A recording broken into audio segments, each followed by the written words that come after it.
Bonjour et bienvenue dans Géopolitis qui pose la question « Ralentir ou périr ?» C'est le titre du livre de notre invité Timothée Paric, promoteur de la décroissance, dont il est venu parler lors de la Semaine du climat à Genève, alors que se tient à Dubaï la COP28 dans la controverse sur la sortie des énergies fossiles. Le Rwanda veut donner l'exemple pour l'élimination du plastique en envisageant de le bannir totalement, après avoir déjà interdit les emballages à usage unique. En 1972 paraissait le rapport Meadows, commandé par le Club de Rome, qui annonçait déjà la nécessité de limiter la croissance. 32 jours de pluie record en France avec des crues historiques dans le Pas-de-Calais ou plus près de chez nous, celle de l'Arve. Record de température au Brésil, près de 59 degrés ressentis, avec l'année 2023 la plus chaude jamais enregistrée. Au niveau global, cela se traduit par le dépassement de 6 des 9 limites planétaires, au-delà desquelles le point de non-retour est atteint. Avec ce paradoxe, la COP à Dubaï est présidée par le patron de la Compagnie nationale du pétrole, Sultan Al-Jaber. Volonté de mieux impliquer les pays producteurs d'énergie fossile, malgré leur lobbying effréné pour imposer des solutions technologiques plutôt que des réductions drastiques de pétrole et de gaz. Une COP qui table aussi sur le triplement des énergies renouvelables et du nucléaire. Mais on peut aussi y voir le symbole du manque de volonté politique de changer de logiciel. Je crois, en effet, moi, à une écologie par le changement, la transition, l'investissement et la croissance. Faut-il donc défaire le capitalisme et son indicateur fétiche, le PIB, qui mesure la croissance, comme le veut Timothée Paric? Il prône la post-croissance, remise en question par d'autres économistes qui plaident pour la croissance verte. Avant d'en parler avec lui, on prend la mesure de l'enjeu avec Nathalie Boujard.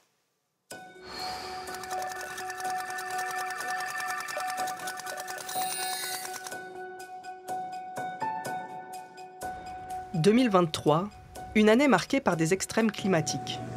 Et cette sensation d'accélération, d'accumulation de ces phénomènes partout dans le monde. En Asie du Sud, une dizaine de pays, dont l'Inde ou la Birmanie, ont subi une canicule de 3 semaines en avril.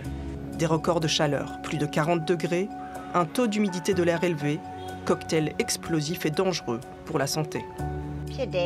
Je suis sortie la semaine dernière et quand je suis revenue, j'étais malade. Je suis toujours faible, en sueur, et je ne veux rien manger, ni trop bouger. Sur le continent américain, alors que le sud du pays est dévasté par les inondations et crues, le nord du Brésil souffre d'un printemps caniculaire. L'Amazone est à sec.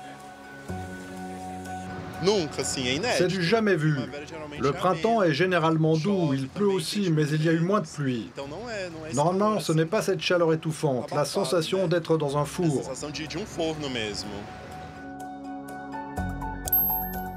La Corne de l'Afrique a subi 3 années de sécheresse, l'une des plus sévères jamais enregistrées.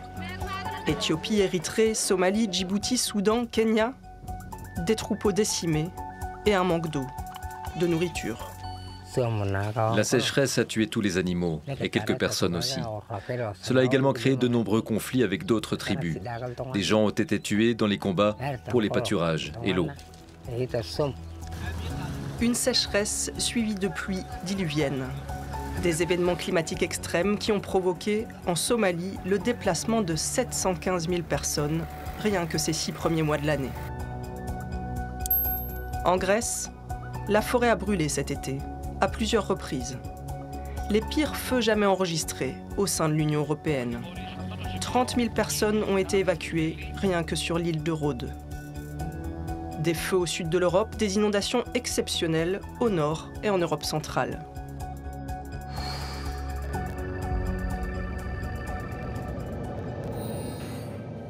La planète a chaud, de plus en plus chaud. En 2023, plus que jamais.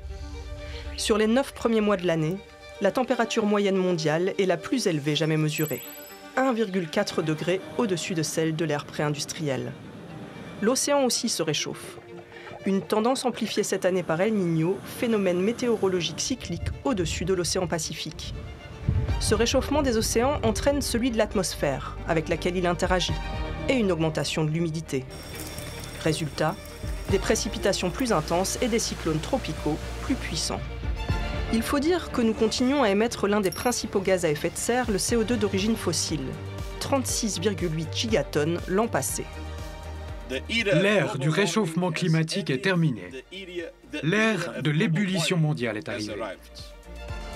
Si cette tendance perdure, chaleur intense, incendies, fonte des glaces, élévation du niveau marin, réchauffement des océans, fortes précipitations, inondations deviendront toujours plus extrêmes.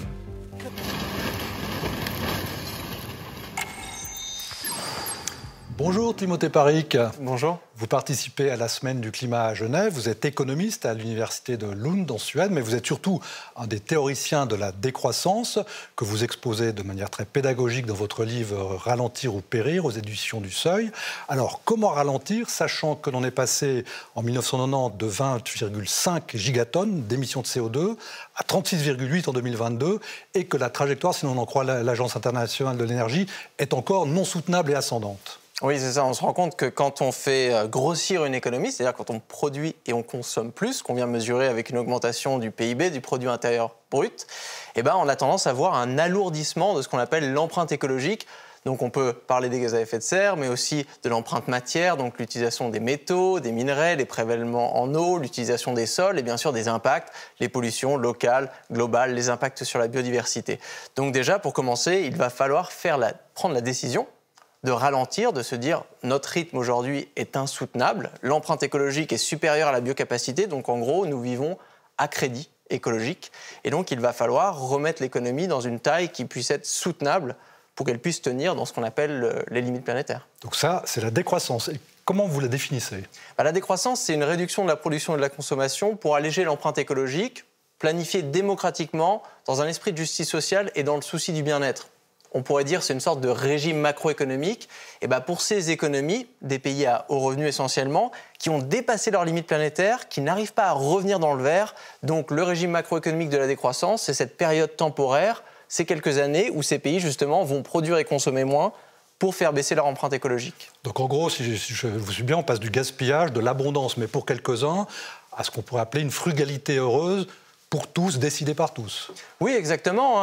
Une frugalité heureuse, un hédonisme alternatif, une simplicité volontaire, ça c'est des philosophies de consommation, mais il y a aussi des nouvelles philosophies de production, c'est-à-dire au lieu d'avoir des entreprises à but lucratif qui se font compétition en fonction de leur chiffre d'affaires, ce qui a tendance à créer des pressions à la croissance, on peut avoir des coopératives qui se concentrent plutôt sur le bien-être, sur la qualité de ce qu'elles produisent. Et ça, on voit que si on change la production, si on change la consommation, si on change aussi la manière dont on vient mesurer la richesse, donc arrêter de se concentrer sur le PIB et les indicateurs financiers, et regarder plutôt des indicateurs de santé, d'espérance de vie, et bien sûr aussi des indicateurs de soutenabilité écologique. Oui, justement, alors ce modèle économique, comment on peut le qualifier? Vous parlez de la post-croissance, ce qui implique nécessairement la sortie du capitalisme, vous le dites, mais pas de retrouver l'économie soviétique planifiée.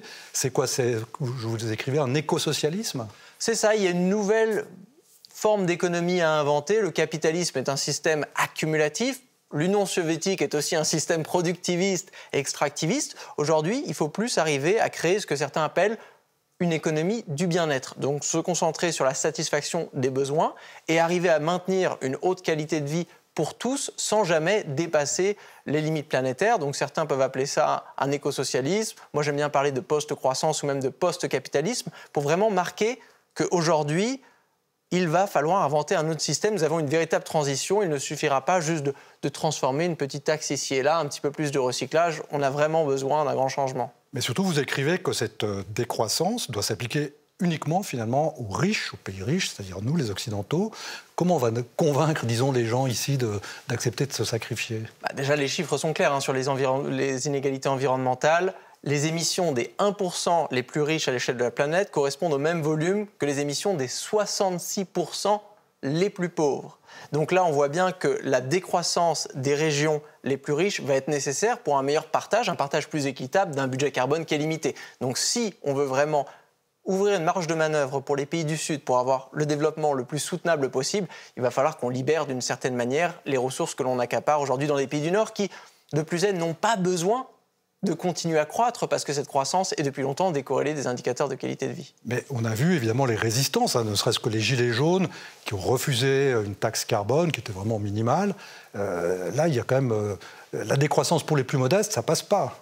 La décroissance pour les plus modestes n'est pas nécessaire. De la même manière, même dans un pays comme la France, on a une corrélation très très forte entre patrimoine et revenus et empreinte écologique. Donc il faut une décroissance qui soit sélective et proportionnelle. Ça ne sert à rien de demander à tout le monde de se serrer la ceinture. Et surtout, il faut que le système bouge avec. C'est ça, il faut avoir une vue systémique du problème et arrêter à chaque fois les petits symptômes avec les petites taxes et se dire, OK, comment est-ce qu'on va repenser le système économique, c'est-à-dire l'extraction, la production, l'allocation, la consommation et l'élimination et même la définition même de la valeur pour qu'on puisse satisfaire ces grands objectifs du XXIe siècle, le bien-être dans les limites planétaires. Alors vous prenez aussi la décroyance dans la doxa économique, le TINA, le There is no alternative de Margaret Thatcher. Vous ne croyez pas non plus à la croissance verte que défendent de nombreux économistes comme Kenza Benima, que Elsa Anguinolfi a rencontré à Lausanne.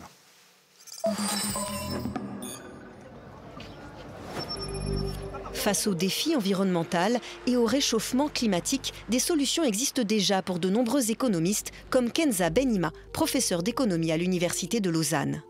Nous, on dit qu'il y a des mesures qui sont basées sur les marchés, qui marchent, qui sont efficaces, qui permettent aussi une répartition, non seulement de réaliser un objectif d'échelle, mais aussi une répartition plus équitable des ressources. Des outils comme la taxe carbone, qui renchérit le prix des produits qui émettent beaucoup de CO2 et qui fournit aussi des revenus fiscaux que les États peuvent redistribuer pour accompagner les citoyens face à ces changements. Ou les marchés de quotas, qui permettent d'échanger des droits d'émission de gaz à effet de serre, un système mis en place par l'Union européenne. L'Europe, justement, a mis en place les ETS, Emission Trading Schemes, qui ont été en fait assez efficaces pour faire baisser les émissions. Il y a par exemple la Grande-Bretagne qui a complètement transitionné du charbon vers le gaz. Et ça, c'est grâce à une taxe carbone, tout simplement de rendre le charbon trop cher, non rentable. Donc ça marche. Et là, il ne reste plus qu'à aller beaucoup plus loin en quelque sorte. Au Royaume-Uni, les émissions de CO2 par habitant ont diminué, alors que la croissance économique continuait. Si Kenza Benima rejoint les partisans de la décroissance sur la nécessité de mettre en place des mesures très fortes avec les sacrifices qui en découlent, elle se distancie d'eux sur les moyens pour y arriver. Autant ce qu'on pourrait appeler les croissantistes qui font le pari insensé que c'est la technologie qui va nous sauver, les décroissants font le pari insensé que la nature humaine va nous changer et que la révolution va nous donner le résultat qu'on voudrait.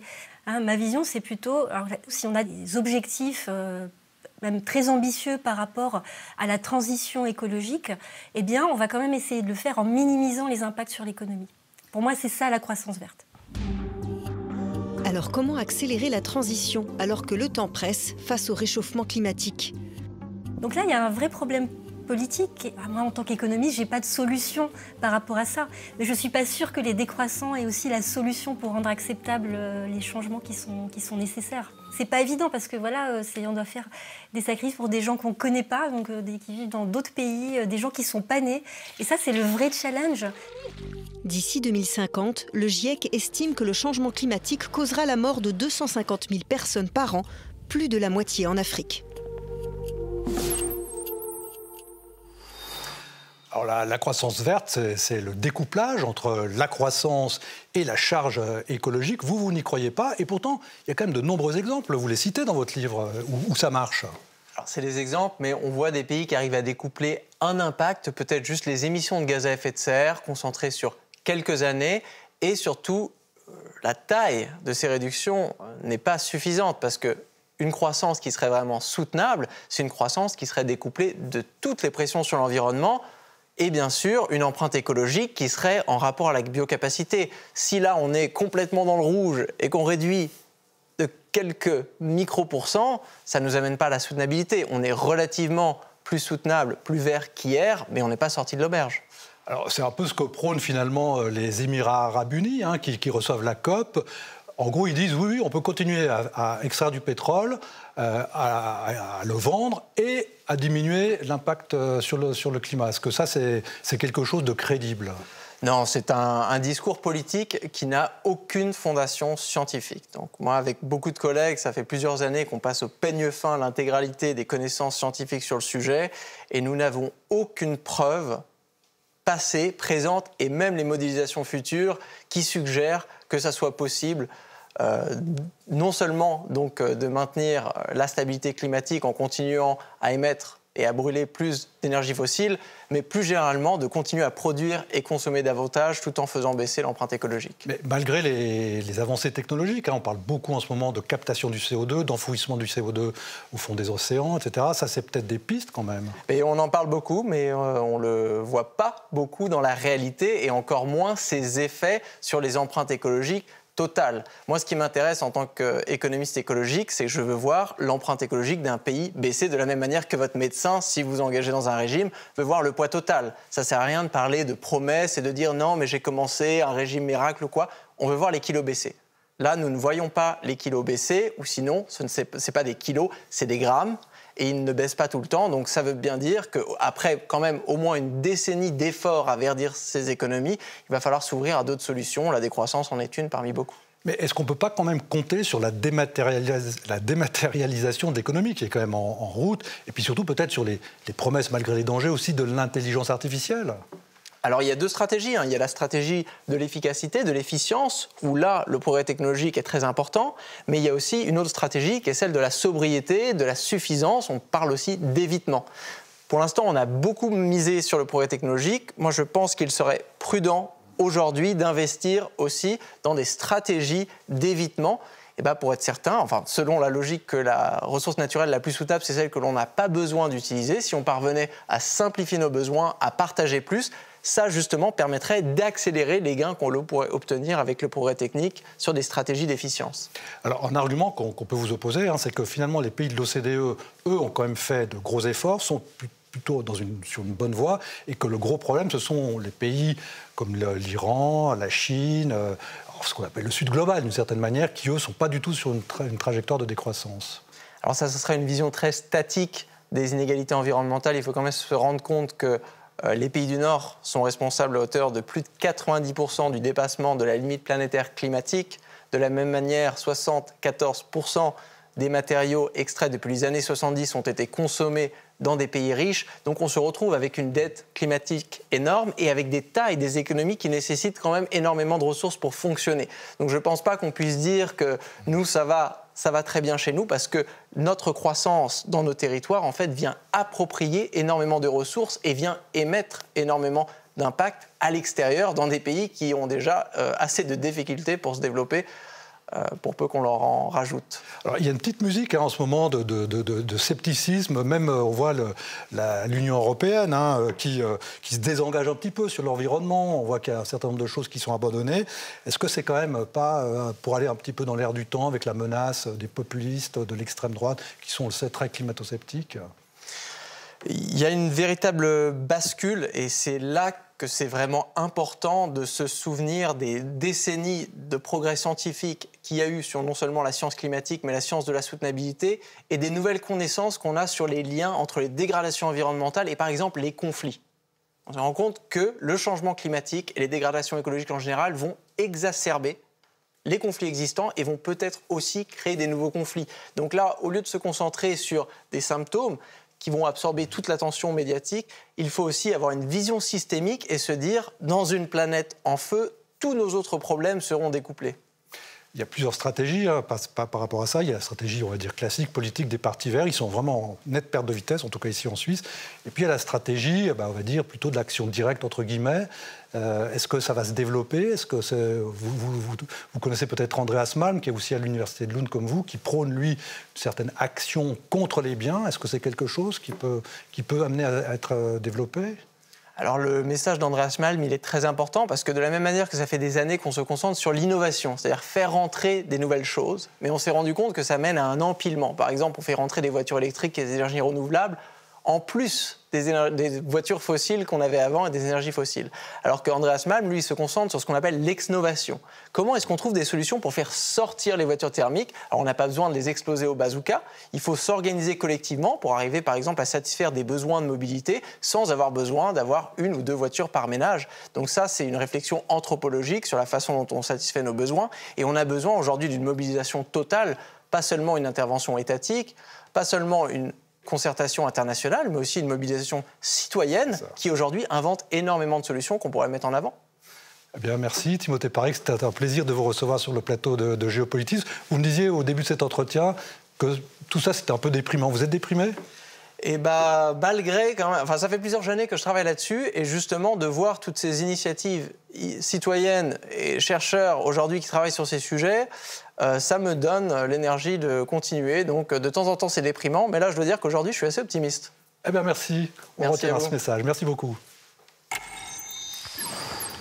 Pour trouver un exemple concret et efficace de décroissance, il faut se rendre au Rwanda, le premier pays à avoir aboli les objets en plastique à usage unique. Anne Delette. Mesdames et messieurs, annonce pour l'environnement, les sacs en plastique ne sont pas permis au Rwanda.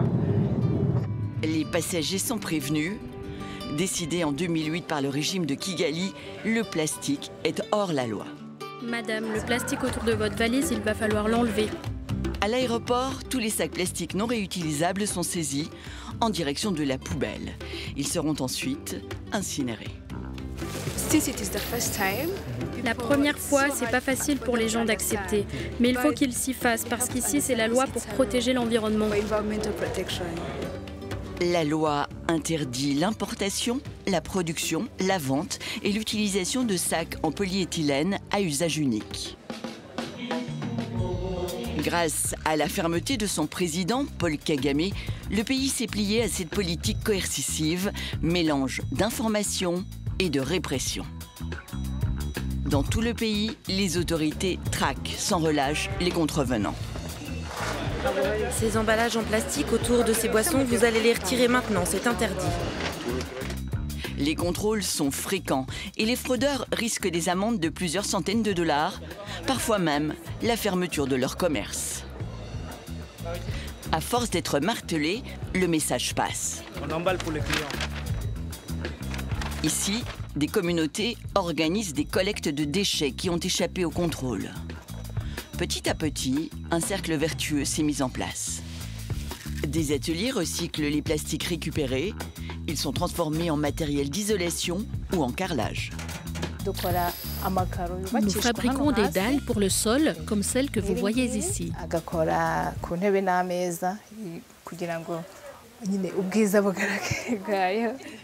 Bien décidé à devenir le Singapour de l'Afrique, le Rwanda a réussi à bannir cette monstruosité écologique qui polluait l'air, les rivières et les terres du pays des 1000 collines. En 2019, une nouvelle étape a été franchie, l'interdiction des objets plastiques à usage unique. Il y a 50 ans, le cinéaste Jacques Doillon réalisait le film L'An 1 avec le fameux slogan « On s'arrête, on réfléchit et c'est pas triste » dans le plus pur esprit 68 arts. Un film qui faisait écho au très sérieux rapport du Club de Rome « Les limites de la croissance » publié une année auparavant en 1972. C'est notre rubrique ce jour-là.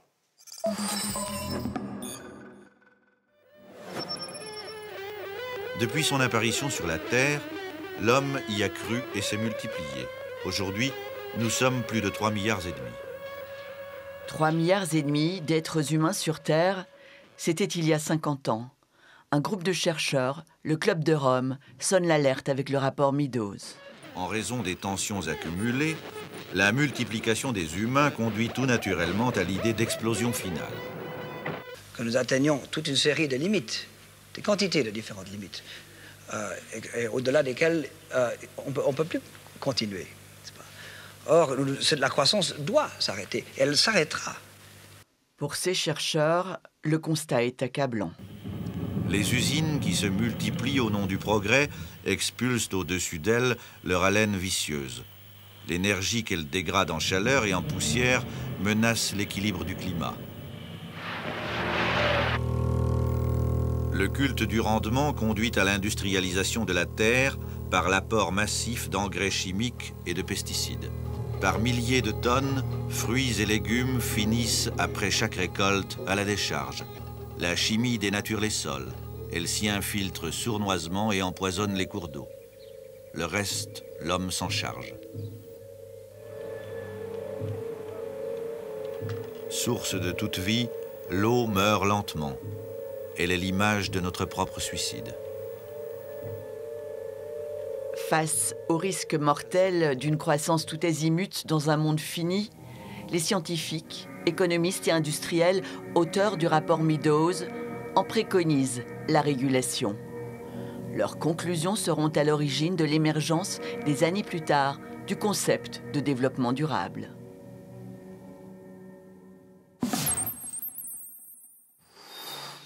On a évoqué la génération de 68 qui avait remis en cause le modèle capitaliste et la société de consommation. Mais les 68ards sont devenus les boomers, fustigés par la génération Z, la génération climat, qui les accuse d'avoir bien profité à leurs dépens. Ce qui n'empêche pas Camille Etienne, l'une des activistes les plus en vue avec Greta Thunberg, de vouloir secouer ses contemporains avec cette vidéo « Réveillons-nous » qui dépasse les 15 millions de vues. De quoi est-ce qu'on sera fiers? En tant que génération, je veux dire.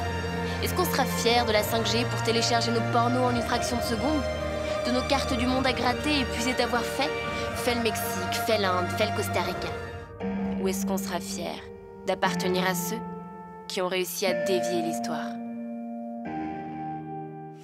Avant de passer la main à la jeune génération et à mon successeur, Laurent Huguenin-Héli, je vous proposerai la semaine prochaine une rétrospective de l'année avec les principales questions qui vont se poser en 2024.